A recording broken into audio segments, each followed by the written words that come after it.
You've seen our research on social media. Now, join us as we dive deeper into the public health topics of our time, featuring new studies and findings generated by our faculty and researchers committed to advancing health equity.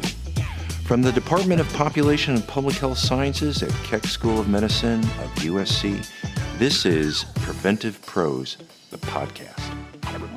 Hello, I'm Genevieve Dunton, and I am a professor in the Department of Population, Public Health Sciences at the University of Southern California. I'm in the Division of Health Behavior Research and am thankful to be able to lead that division. It's 27 faculty, and our research focuses on a wide range of health behaviors within the division, from physical activity, diet, sleep, obesity, substance abuse, tobacco use, safe sexual behaviors. And specifically, my research looks closely at physical activity and healthy eating in children and families. And today I'm looking forward to talking about how the COVID-19 pandemic has affected physical activity in children.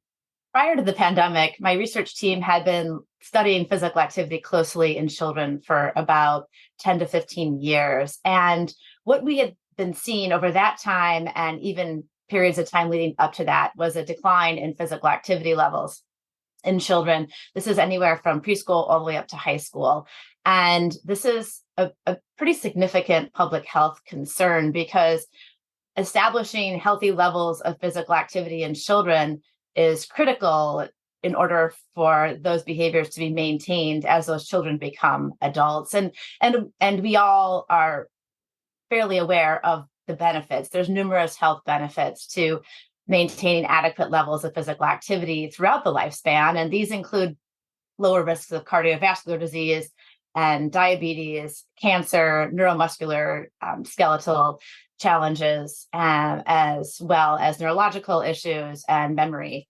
And in children specifically, physical activity has been shown to be very helpful for improving attention span and academic performance.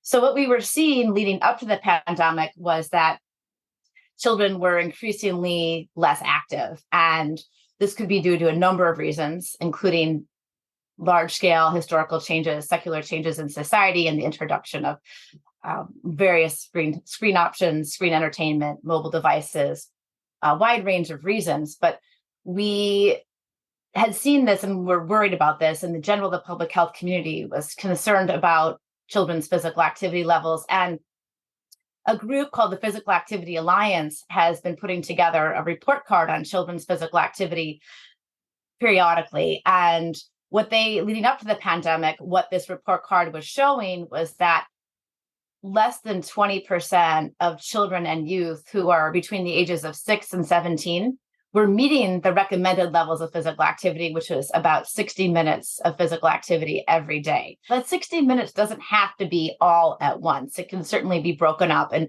multiple different types of bouts or opportunities across the day. Walking to school for 15 minutes and PE for half an hour, and walking home from school for 15 minutes, that can meet the guidelines. And so we were seeing less than 20% were attaining this level of activity leading up to the pandemic.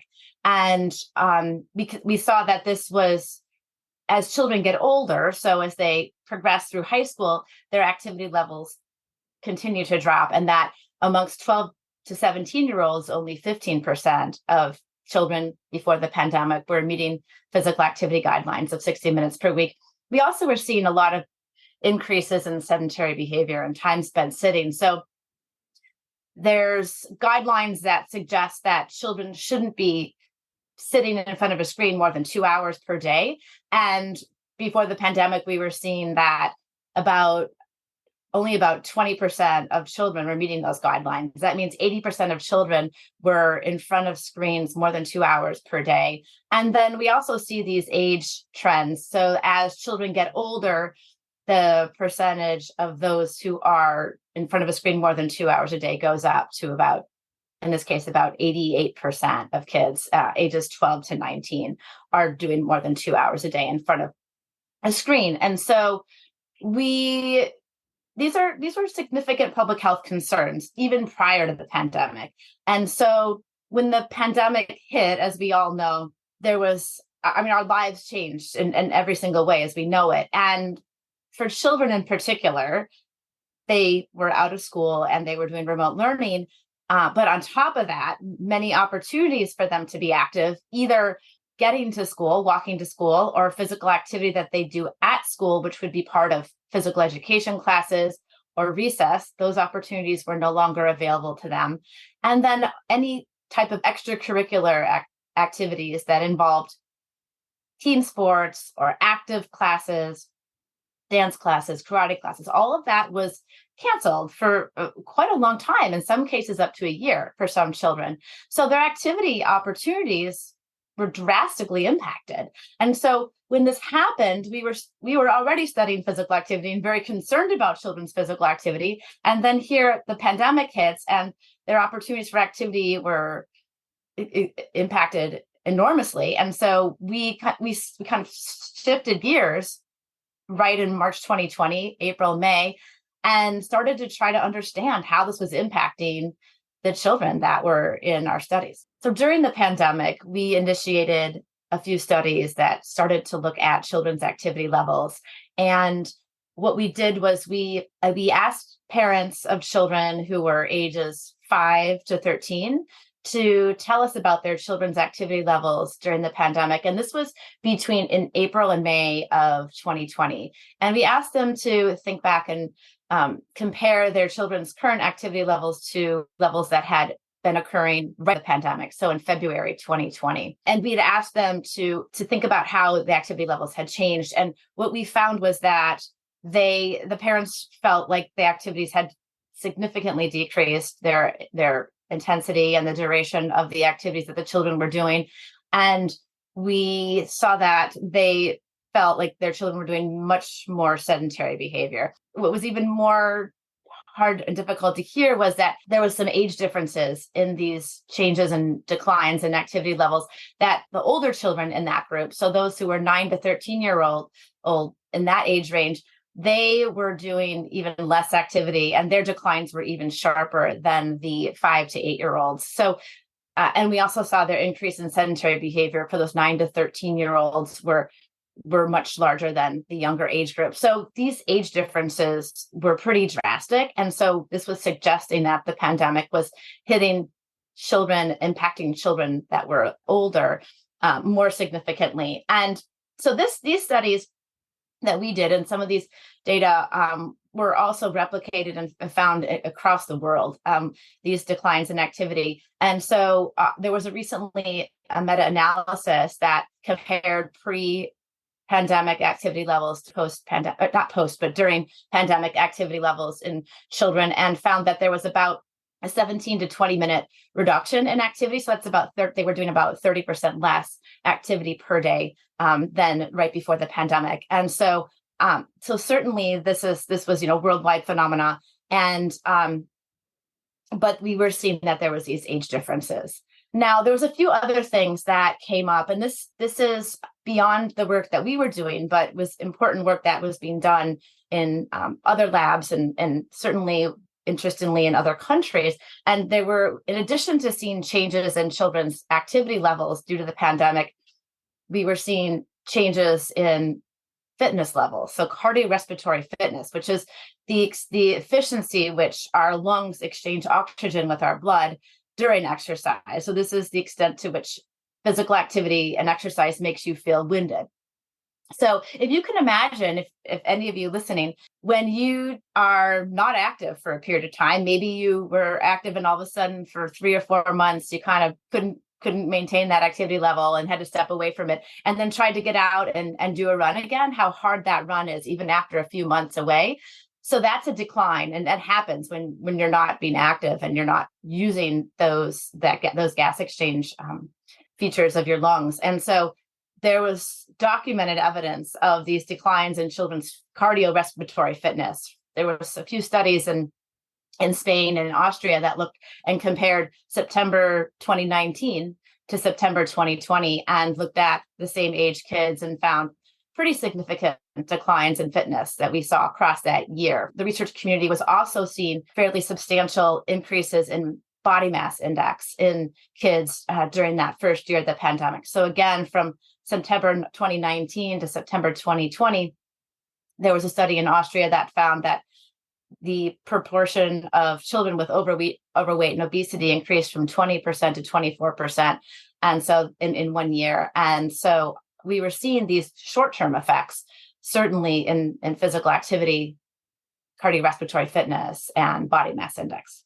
So the question that we all are curious about and need to figure out is what happens in the long term, though. So we saw that within that first year of the pandemic, children's activity levels and fitness were hit pretty significantly. But the question is, can they bounce back? Were they able to, or are we seeing that children are able to return? And there were a few studies that were conducted through 2021 and 2022. And our research in particular looked at children's activity levels through November and December of 2021. And what we were able to find was that children, for the most part, their sedentary behavior activities declined and went more back towards where they started before the pandemic. And we suspect is that because of that period of time, in fall of 2021, children were back in school in person. And so a major portion of their sedentary behaviors was a result of sitting in front of a screen at home on Zoom. And so we were seeing that their sedentary behaviors were declining and getting back to a more normal level. However, we weren't seeing the same type of return to normal in their physical activity levels. They did increase a little bit, but certainly not back to normal or to pre-pandemic levels. And we did see, again, these age differences, that children who were older tended to remain less active even after some of the most of the restrictions had been lifted. Younger children tended to bounce back a little better. They tended to kind of get back into some of the things they were doing, maybe the sports and activities. But older children, for some reason, didn't necessarily. And that may be because of just developmentally where they were at. If they were between the ages of 3rd, 4th, and 5th, 6th grade during the pandemic, and then all of a sudden you have a year away from a sport or activity, they may just have lost interest or feel like they're not any good at it anymore. And so that period of disengagement for older children could be pretty detrimental. And we maybe have losing a whole kind of cohort or generation of children in terms of their involvement in these active pursuits after school. We also looked across different studies recently that have come out, and in research that has been looking up through 2022 at children's fitness and body mass index, especially in some countries across the globe in Europe, are suggesting that the losses in children's cardiorespiratory fitness didn't necessarily resolve. And so children still are less active and less fit than we would have expected them to be 2 years later. So children's physical fitness and cardiorespiratory fitness tends to improve as they get older. You can imagine that children who are younger that are not able to run, 5, 6, 7 miles, but certainly those types of distances are more possible for older kids. And so we do usually see with maturation and development, children's fitness improving. But what we saw across the pandemic is that it was not improving, that children were either staying the same in terms of their fitness or getting worse. And so, and then we also saw the concerns about increased levels of overweight and obesity in children it was elevated. It continued through 2022. So this does suggest that, unfortunately, there may be some long-lasting effects of the pandemic on children's physical activity, cardiorespiratory fitness, and body mass index.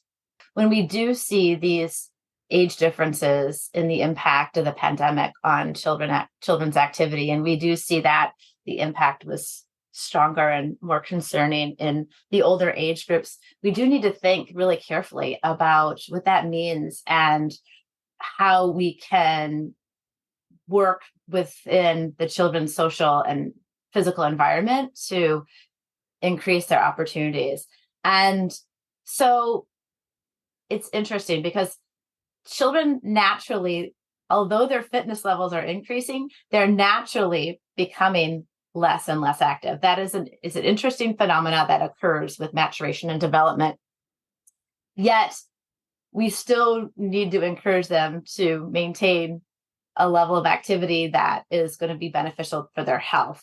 And so the problem is, and the challenge is, that children get busy and there's a lot of focus on academics. And certainly within the school day, we see with middle school and high school that there's decreasing time for recess, and sometimes it's completely eliminated, throughout middle school and certainly by high school, and that there is less and less of a requirement for physical education. Now, in the state of California, there's a requirement for at least 1 year of physical education in grades 9 through 12, but the extent to which that's enforced and implemented can vary across districts. And so having opportunities for kids to be active who don't feel like they are a competitive athlete is one of the biggest challenges, because certainly for competitive athletes at the high school level, there continues to be opportunities. But beyond that, once physical education, once recess ends and that's no longer offered, and teenagers who don't feel like they are competitive athletes, that finding a way that they can be active and maintain activity levels is an ongoing public health challenge. And that was all going on before the pandemic as well. But what we see is the pandemic shined a magnifying glass on all these cracks, like it did for other cracks and issues in society, and really highlighted that this is a vulnerability that exists in our infrastructure and support for older children's activity levels. The results of these studies that show activity levels during the pandemic really underscore and highlight the importance of social and environmental influences on children's physical activity levels.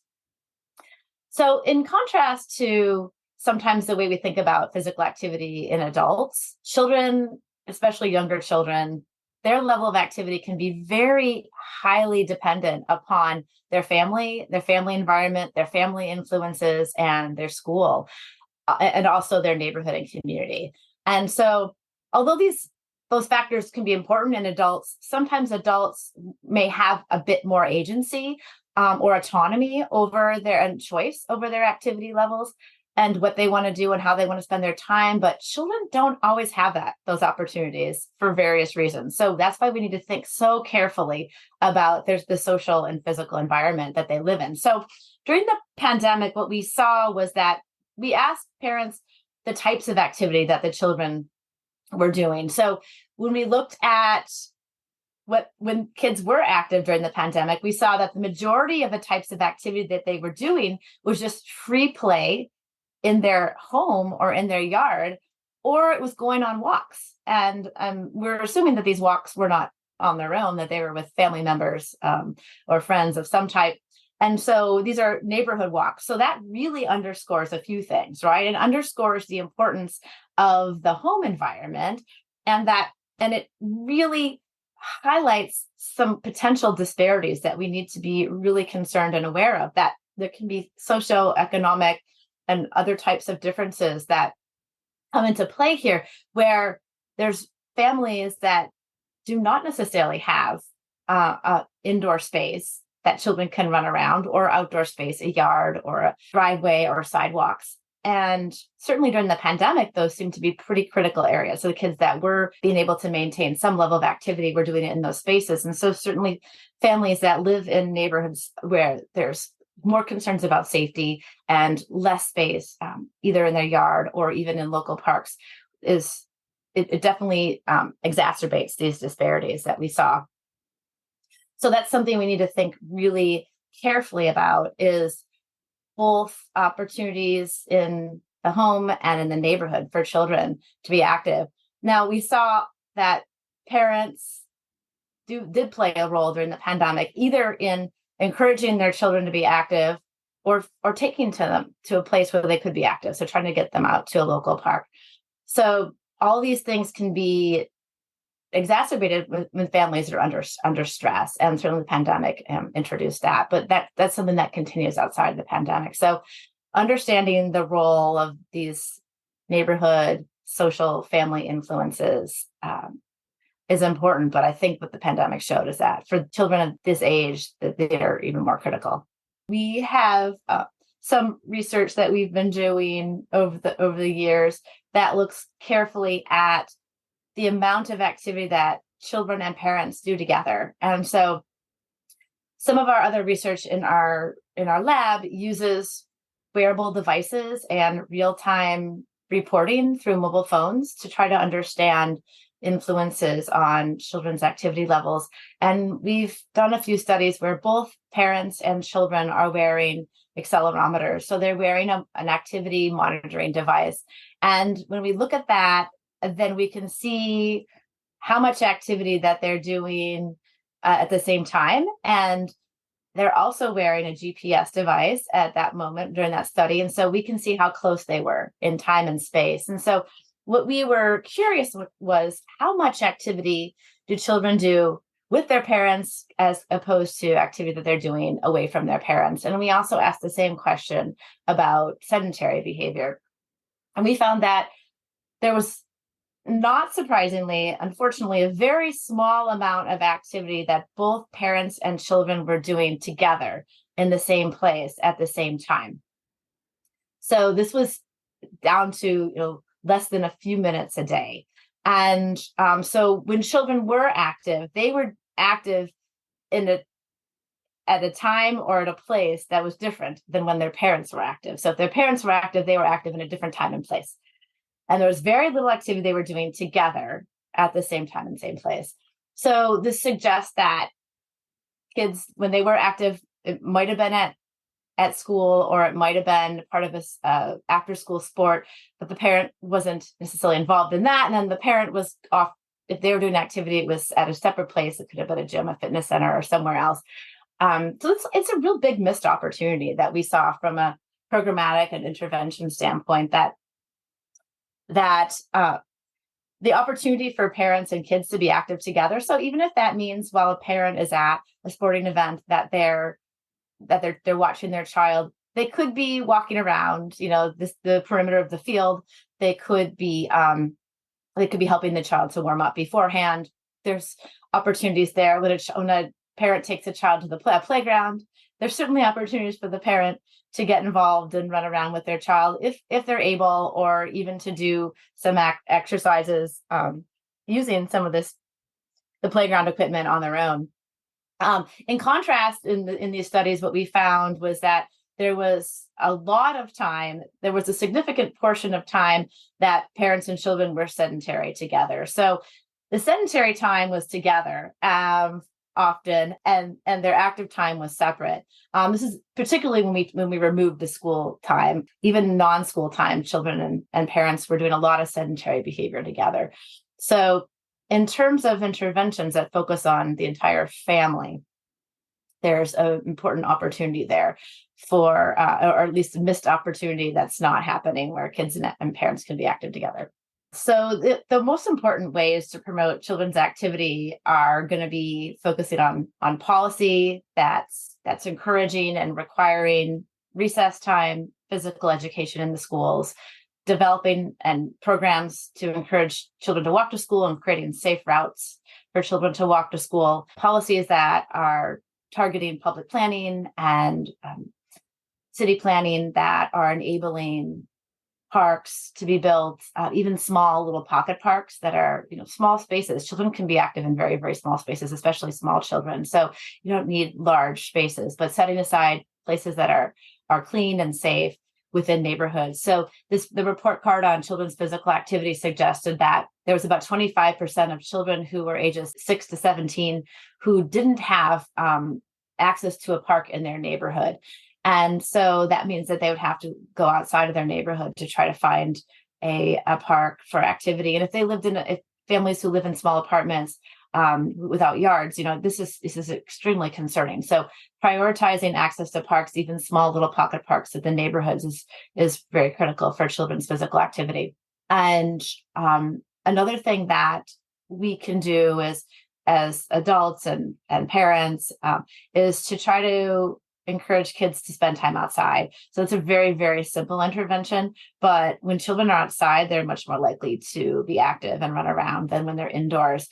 And one thing that was a beautiful silver lining of the pandemic is that children did tend to spend more time outside, whether that was because their schools had classes outside and classrooms outside. But there's numerous health benefits, both mental health, physical health benefits that come from spending time outside in nature, and even just being outdoors and having fresh air and opportunity to have exposure to green trees and shade and other colors and aesthetics. So getting kids to spend more time outside is almost sure to be a way to increase their activity levels.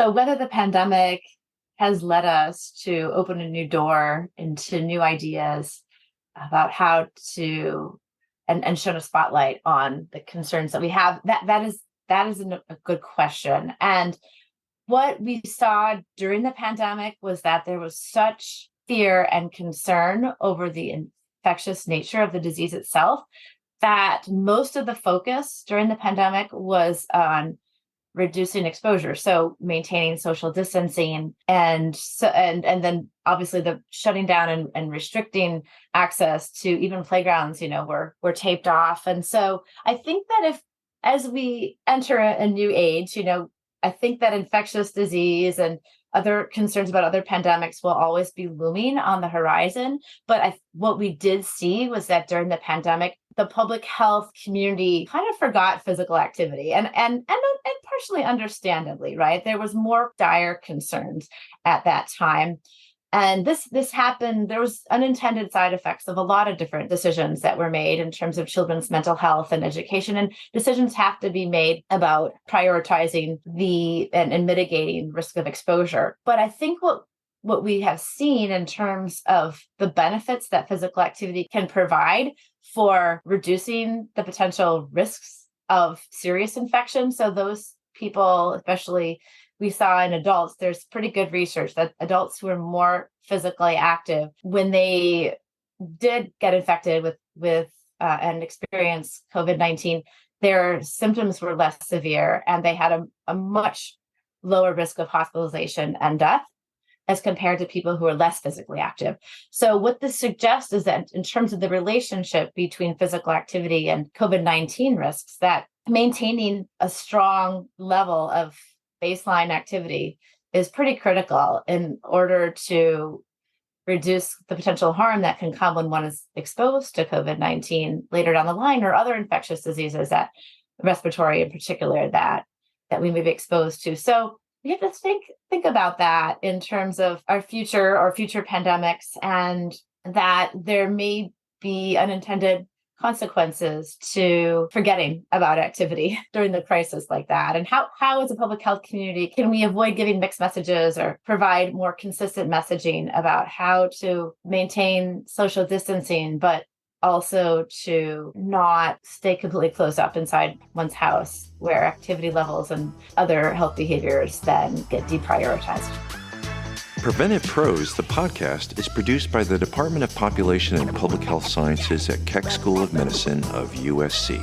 To learn more about any of our episodes, or to subscribe to our monthly Preventive Dose newsletter featuring the latest in public health research and news, visit pphs.usc.edu/podcast. Thank you for listening.